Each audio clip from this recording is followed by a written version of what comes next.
Quero te contar meu segredo agora.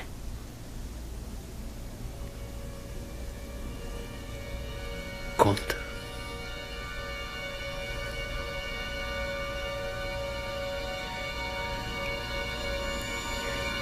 Eu vejo gente morta. Nos sonhos? Quando acordado? Você acha possível crianças verem, escutarem ou sentirem a presença dos espíritos? Veja uma análise com o professor Raul Teixeira. Chico Xavier com medo de avião? Conheça uma descontraída história com médium espírita. Vamos acompanhar uma forma rara de comunicação dos espíritos. Conheça a psicografia especular. Você já passou por momentos de angústia? O médium Divaldo Franco traz uma dica para você. Antipatia por algumas pessoas. Por que sentimos? E o recado vindo da espiritualidade por nada menos que o sambista Noel Rosa. E adivinhe de que forma. Tudo isso você vê hoje aqui, no Mundo Além.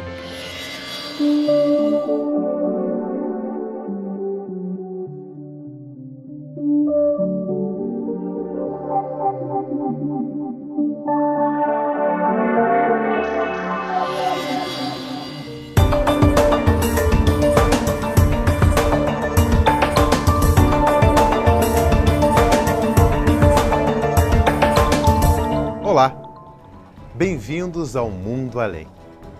O filme O Sexto Sentido foi sucesso mundial ao tratar de temas como crianças médiuns. Conheça mais sobre o tema com a análise do professor Raul Teixeira.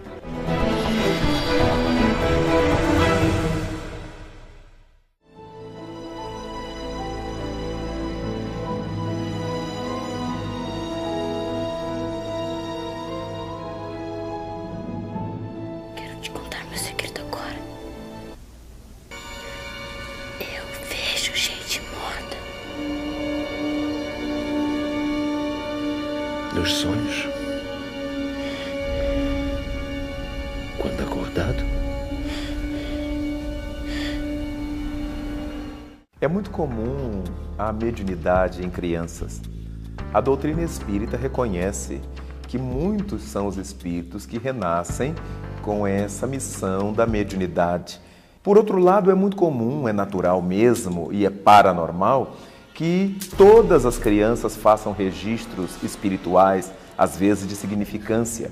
Dos 7, 8 anos de idade, a criança está mais no mundo espiritual do que propriamente encaixada na reencarnação. E deste modo, ela pode travar um contato dialogal com esses seres, ou um contato visual apenas com esses seres. Pode expressar sustos, temores, muitos medos. Pode falar isto para a família, pode não revelar isso à família. Vê fantasmas qual? Querem que eu faça coisas pra eles. Então vamos observando que todas as crianças podem ver pessoas de outra dimensão. Tem amiguinhos invisíveis, que para as mães é um verdadeiro sacrifício, querem que esses amigos entrem em casa, querem que esses amigos sentem-se à mesa com eles. E há outros casos em que nós verificamos que quando termina essa faixa dos 7, 8 anos de idade, desaparecem tais fenômenos. Quando, mesmo depois dessa idade, os fenômenos persistem, cabe aos pais pensar numa faculdade mediúnica a ser educada. Essa criança, na evangelização espírita, seja na infância mesmo, seja na mocidade, não deverá ser levada à mesa para educação mediúnica ou para qualquer tipo de desenvolvimento dessa área, porque a sua estruturação neurológica, psicológica, ainda lhe causaria sacrifícios. Mas é importante que ela seja evangelizada, orientada, conduzida a compreender gradualmente o que é que se passa consigo. O que ela está vendo não são demônios, não são espíritos malignos obrigatoriamente, são seres de outra dimensão, da dimensão espiritual. De modo que nós estamos encontrando esse tipo de observação na nossa vida diária, como nos filmes, como nas películas, e desse modo vai vulgarizando, vai se tornando popular, como diz o Velho e o Novo Testamento, o Espírito do Senhor derramado sobre toda a humanidade fazendo com que nossos filhos tenham sonhos, nossos velhos tenham visões.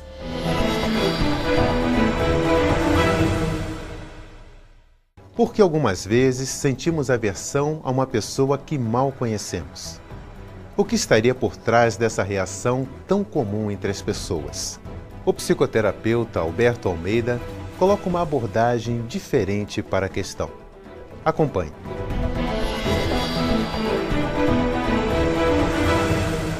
A antipatia, dentro da perspectiva espírita, ela se justifica dentro da observação de que energeticamente, fluidicamente, nós apresentamos um determinado tipo padrão, uma determinada qualidade de energia, que em não sendo sintônica com aquele que é o nosso interlocutor, revela-se dentro de um sinal de repulsão, de aversão ou de mal-estar. Isso pode representar uma antipatia. Gratuitamente, quando duas pessoas se aproximam, sem que necessariamente elas falem alguma coisa. Mas a antipatia também pode estar consagrada quando nós revelamos os nossos pensamentos, as nossas ideias, as nossas crenças, as nossas opiniões. E o interlocutor, ele recebe essas informações e traz de dentro dele uma perspectiva diferente, o que nos causa, de algum modo, uma certa repulsão, porque às vezes contradita a nossa posição, toca em ângulos da nossa personalidade que ainda não estão resolvidos ou que estão muito bem sedimentados e que temos ainda uma pouca dose de tolerância para acolher uma posição diferente. Isso também justifica uma aversão, uma antipatia. Mas o Espiritismo, sem sombra de dúvida, acresce ao ser humano uma compreensão muito mais ampla da antipatia quando revela, através da reencarnação, os reencontros que se estabelecem em cima dos desencontros do passado. Quando reencontramos alguém com quem não estabelecemos relações amistosas, relações amáveis, com quem construímos conflitos, pessoas a quem lesamos ou quem nos lesou, isso engendra no nosso reencontro uma possibilidade de acordar essas memórias profundas, que não damos conta de saber de onde ela vem, porque às vezes estamos conhecendo aquela pessoa naquele momento. E essa antipatia então desborda, emerge, revelando que ali estão dois espíritos que estão se reencontrando, trazendo fissuras nas suas relações. Fissuras essas construídas no passado. É o que justifica dentro do lar, quando às vezes um pai, ansiando por ter um filho, quando o filho vem à tona, ele não consegue ter a afetividade que ele esperava ter e às vezes tem uma repulsão. É o que revela quando um irmão odeia graciosamente o outro. É o que revela, na posição oposta, na simpatia, o porquê sentimos tanta predileção por alguém que está dentro do circuito familiar em detrimento de outros. A antipatia, ela traduz muitas vezes esse ódio que está no nosso inconsciente profundo e que emerge porque não foi resolvido numa outra existência. Por isso Jesus tinha razão quando dizia que nós deveríamos nos reconciliar com o nosso adversário enquanto estivéssemos a caminho com ele, para que ele não nos entregasse ao juiz, o juiz ao oficial de justiça e esse nos encerrasse na prisão e de lá não sairíamos sem que pagássemos até o último ceitil. Era uma alusão à reencarnação. Quando não nos reconciliamos, vamos ao juiz da consciência, aos oficiais de justiça que são os bons espíritos e encerramos na prisão, que é um novo corpo, reencontrando o opositor para fazer as pazes. E não lograremos sair de lá sem que paguemos o último ceitil, sem que nos reconciliemos.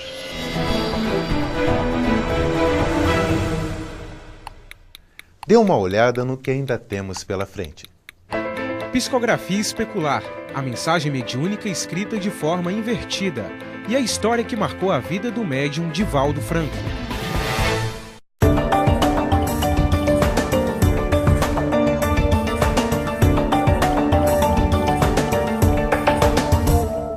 Quer ajudar a expandir o espiritismo na TV?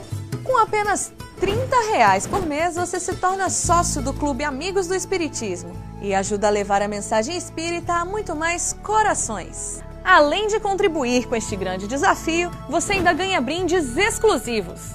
uma revista que vira pôster e 2 DVDs todo mês na sua casa. Acesse www.amigosdoespiritismo.com.br, faça o seu cadastro e participe!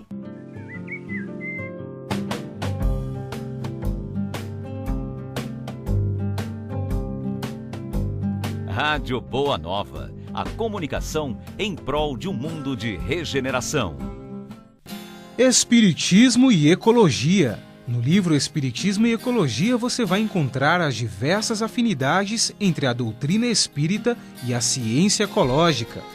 O jornalista André Trigueiro relaciona as duas ciências para defender a biodiversidade, o uso sustentável dos recursos naturais, além da conexão desses postulados com o Espiritismo.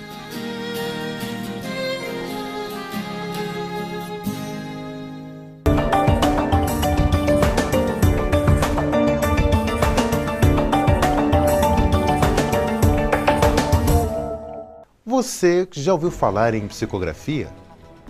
Ela é a manifestação de um espírito pela escrita através de um médium. E o que dizer da manifestação mediúnica que só pode ser lida com a ajuda de um espelho? Falamos da psicografia especular. Acompanhe.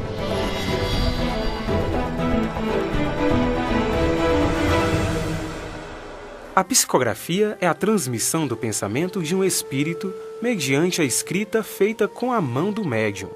Uma de suas vertentes é a psicografia especular, forma rara de comunicação dos espíritos.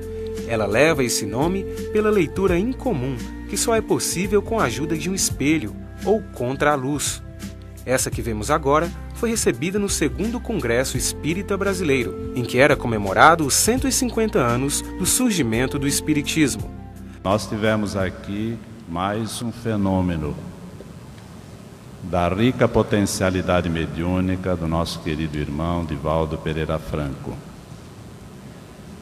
Repete-se aqui o que ocorreu também na França em 2004, por ocasião do 4º Congresso Espírita Mundial. Divaldo Franco, ele psicografou uma mensagem, mas não é uma mensagem simples, é uma mensagem que se procura explicar como escrita especular ou espelhada, ou seja, é escrita de tal forma que se pode ler se for no espelho. Nós estamos com ela aqui. Só que se nós quisermos lê-la, eu preciso mostrar para vocês e ler contra a luz. E mais ainda, a mensagem é em inglês. O Livro dos Espíritos. A raça humana dos nossos dias tem trazido para si mesmo violência, delinquência e insatisfação, como resultado do avanço da tecnologia e da louca perseguição de muitos conceitos. Entretanto, os problemas urgentes do íntimo do homem encontram resposta dentro dos princípios espíritas. O Livro dos Espíritos é a chave para contrabalancear as questões perturbadoras do comportamento social e emocional dos nossos tempos. O Livro dos Espíritos torna muitas pessoas conscientes de suas responsabilidades através da fé racional bem fundada sobre fatos. Isto trará o renascimento do cristianismo em toda a sua pureza. Desta forma, o Livro dos Espíritos é a síntese da ciência, da filosofia e da religião, trazendo a resposta de Deus aos clamores do homem, o Consolador prometido por Jesus. Joana de Ângeles. A autora da mensagem é o espírito Joana de Ângeles, que foi Joana Angélica de Jesus, uma religiosa que viveu na Bahia e morreu perante conflitos pela independência da cidade.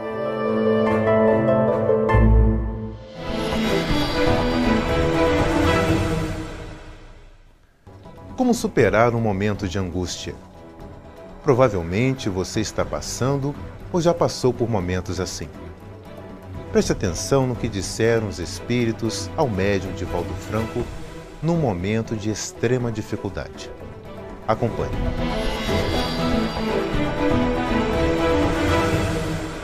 No ano de 1962, eu passei por uma grande prova que se prolonga, de certo modo, até hoje nas suas consequências. Certo dia, que eu considero clímax, ela apareceu-me como de costume, como se não tivesse conhecimento. Então eu lhe disse: a senhora tem escrito para tantos. Eu tenho experimentado dores tão cruéis. E a senhora ainda não me deu uma mensagem. Eu gostaria tanto que a senhora me falasse, me desse uma mensagem pessoal. Ela sorriu generosa e disse: meu filho, eu sempre escrevo na segunda pessoa do singular. Tu, ti. É para ti que eu escrevo. Se tu desejas alguma mensagem, lê aquelas que eu tenho escrito. Ainda não havíamos publicado nenhum livro. Eu houvera publicado algumas mensagens, nunca mais do que 20. Na revista Reformador, em alguns periódicos, algumas esparsas. E então, ela, percebendo o meu sofrimento, ela me disse o seguinte: havia uma fonte em uma floresta. Esta fonte não tinha minadouros muito fortes. E certo dia a fonte teve um sonho. Que bom seria se eu pudesse crescer até a borda, para que os pássaros bebessem em mim, os animais sorvessem e, quem sabe, algum viajante sedento também pudesse nutrir-se, dessedentando-se. Deus ouviu, choveu, a fonte cresceu e veio até a borda. Os animais começaram a usá-la, as aves e alguns viandantes. A fonte ficou tão entusiasmada que disse: que bom seria se eu me transformasse num córrego, num regato. Eu iria irrigar as raízes das árvores e abençoar terras áridas. E Deus, por misericórdia, permitiu, através da chuva, que a fonte transbordasse, dando origem a um regato. E quando o regato começou a lamber as raízes de árvores ressequidas, que agora renovavam-se, entusiasmou-se e disse: eu gostaria tanto de ser um rio para alcançar o mar. E Deus, que é sempre a generosidade absoluta, fez que chovesse. O regato cresceu, as águas avolumaram-se, aproveitando a sinuosidade do solo e as diferenças de níveis, o regato transformou-se num rio. Repentinamente, ele entrou por uma garganta que não tinha saída. Havia muitos escolhos, pedras, paus. E o rio ficou próximo do mar, mas não o alcançou. E começou a dizer: meu Deus, eu gostaria tanto de chegar ao mar, mas tantos impedimentos. Então Deus, que é todo misericórdia, fez que chovesse. E o rio continuou crescendo, crescendo, até que um dia ele vai transpor o obstáculo maior e vai diretamente ao oceano. Assim é a tua história. Se tu pretendes o oceano divino, que nenhum impedimento te dificulte a marcha. Permanece. Se há escolhos, se há impedimentos e obstáculos, silencia, cresce na vertical. E um dia tu transporás esses obstáculos, porque o oceano do amor divino é a fatalidade que nos aguarda.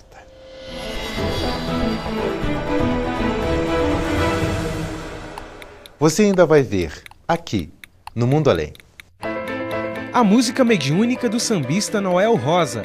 E Chico Xavier conta uma experiência com seu guia espiritual.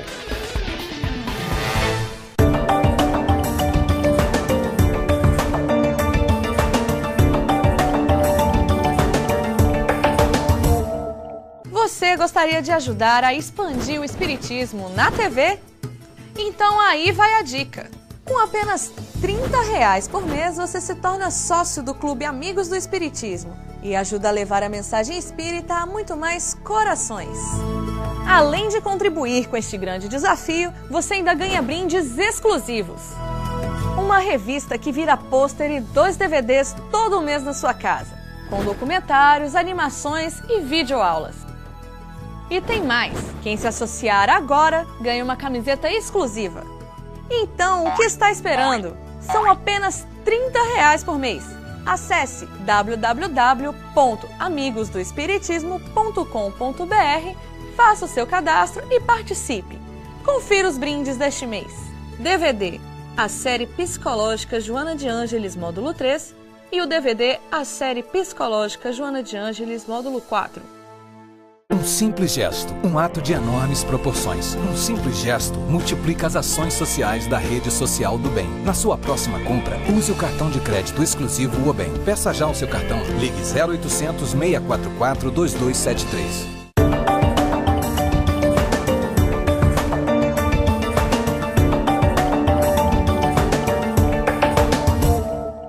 Seria um festival de música como qualquer outro, se os autores das canções estivessem vivos. Esse é o Festival de Música Mediúnica. E um dos momentos mais impressionantes foi o recado do sambista Noel Rosa. Confira.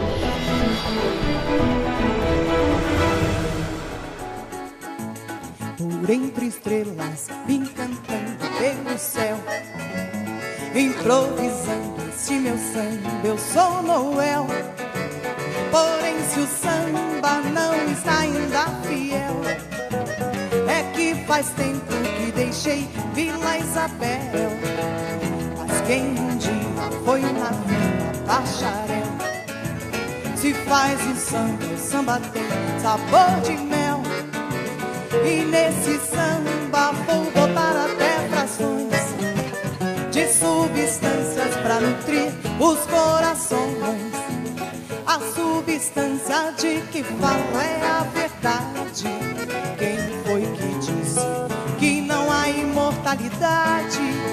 Meu samba prova, inclusive aos ateus. Sou Noel Rosa e passo bem, graças a Deus. Mas já é tarde, eu regresso para os céus, para outros mundos que de Deus são os troféus. E para o povo deixo os abraços meus, o meu abraço fraternal, adeus, adeus, regional.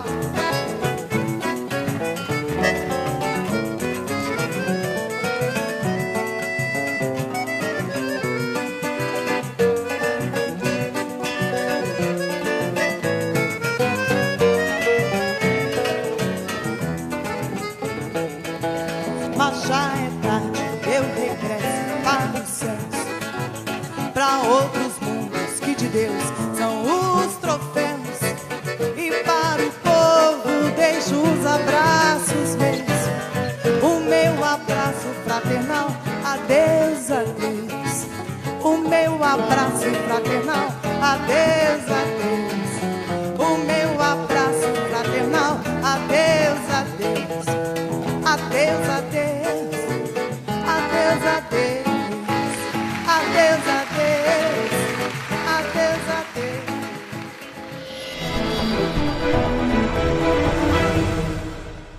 Em uma entrevista com o médium Chico Xavier, concedida ao Pinga Fogo, um programa de TV do ano de 1971, ele confidencia uma experiência com seu guia espiritual Emmanuel e o seu medo de andar de avião. Acompanhe um dos momentos mais descontraídos em entrevistas com o reconhecido médium espírita.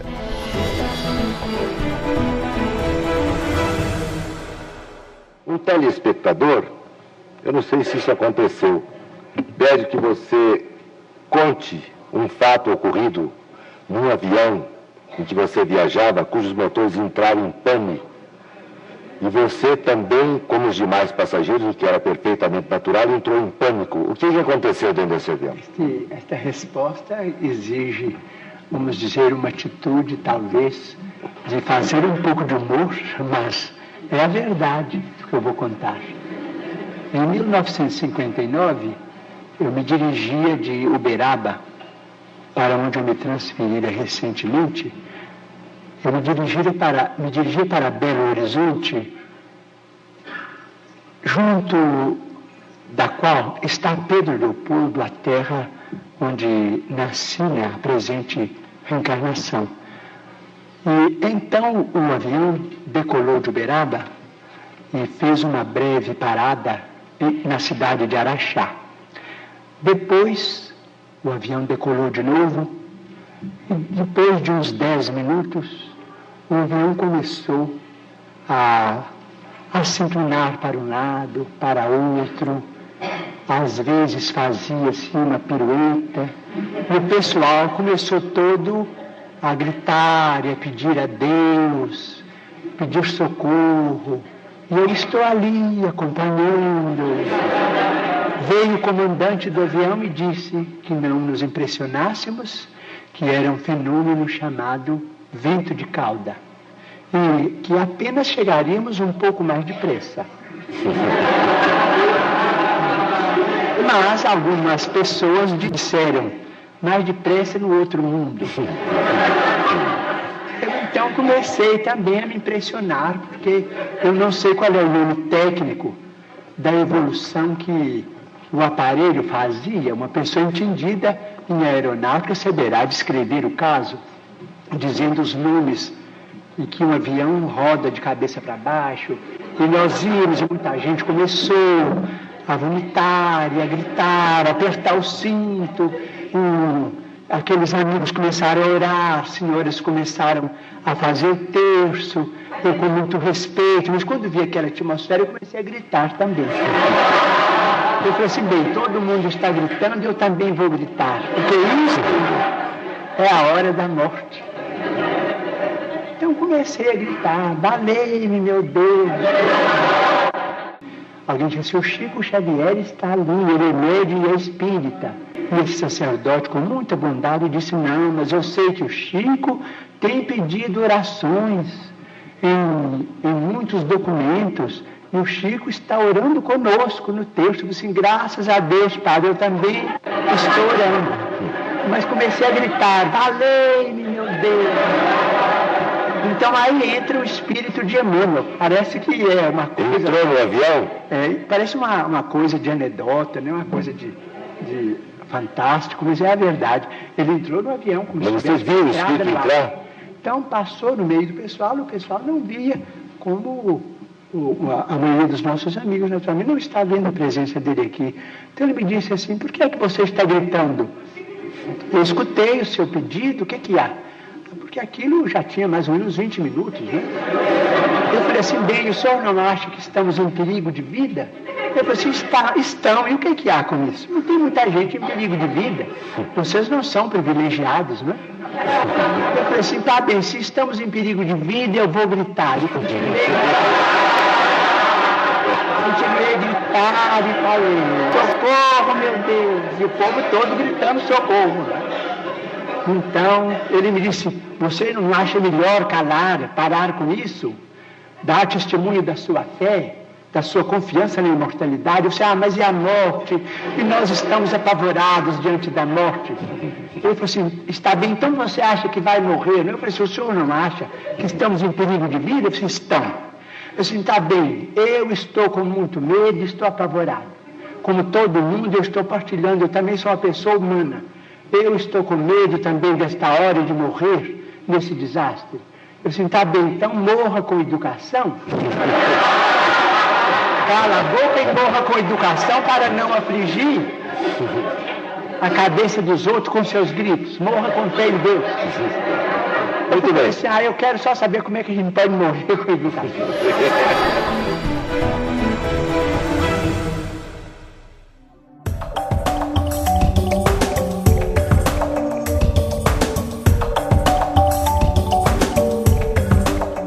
Chegou a hora de nos despedirmos. No nosso próximo encontro, o programa Mundo Além volta com mais temas interessantes para você. Até a próxima!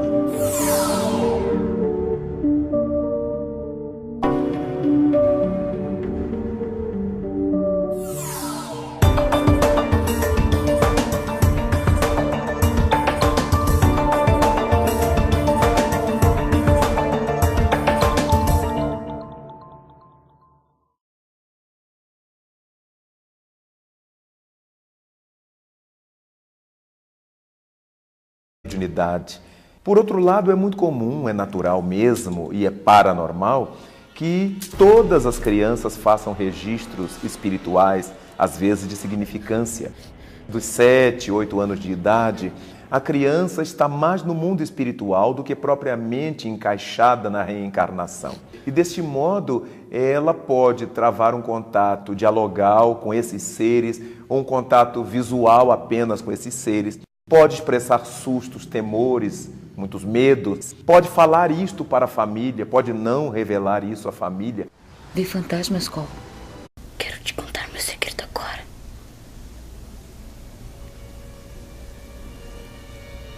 Conta.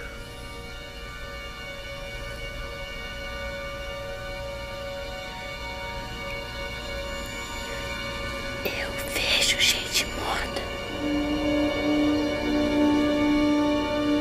Nos sonhos? Quando acordado?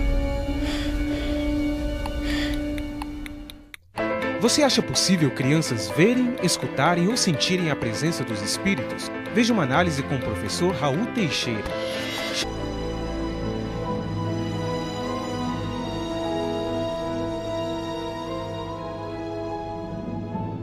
Quero te contar meu segredo agora.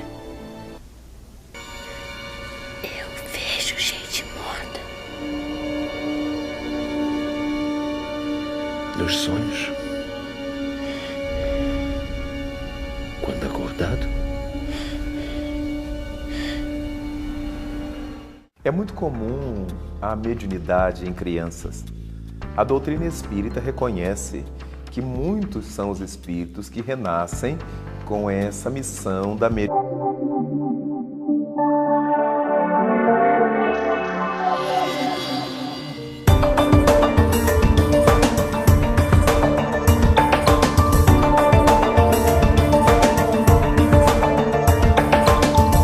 Olá, bem-vindos ao Mundo Além. O filme O Sexto Sentido foi sucesso mundial ao tratar de temas como crianças médiuns. Conheça mais sobre o tema com a análise do professor Raul Teixeira.